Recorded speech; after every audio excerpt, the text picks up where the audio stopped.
Hey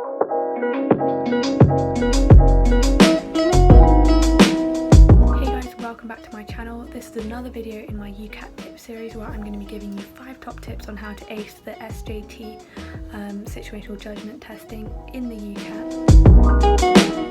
My first tip is read the Good Medical Practice booklet. I'm going to drop a link to it in the description so you can read the PDF. It's only about 25 pages long. It's a booklet full of ethical scenarios and laws made by the GMC, who obviously are the people that issue doctors their certificates. So it's a really reliable source to use, and it's quite basic and easy to understand. So if you have a basic understanding of how medical ethics works, you're going to find this section really straightforward. Number 2 is remember that each platform that you practice on has a slightly different version of SJT. This is going to come a little bit of a surprise for you because I used Medify and I used a booklet as well for SJT, and actually I think there was a little bit of a difference when I did Medify and when I did the real thing. So my best tip for this is if you're going to be practicing SJT close to the time, make sure you practice it from the UCAT official bank because they are the people that write the tests. And I mean there's a slight difference. Sometimes the second and third answers can be interchangeable.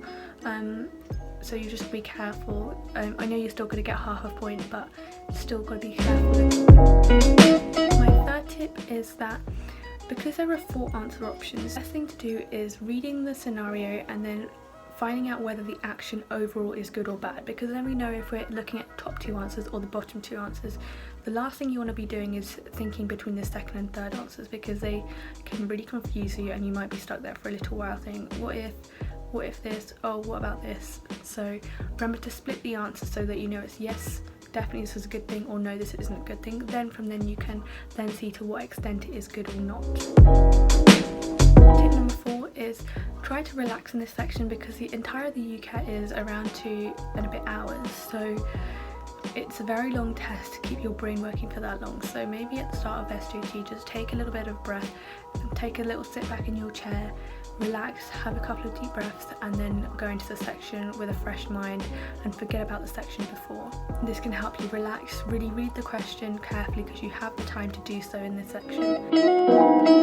Number 5 is that personally I think it's better just to do the questions once. So if you go through it slowly, but obviously not too slowly, but if you go through it at a decent pace, doing each question carefully, reading it carefully, I don't think there's a need to have to go through it another time if you have time at the end, because sometimes if you revisit a question, you try to look at it from a different angle and you start to doubt yourself whether you got it right or not.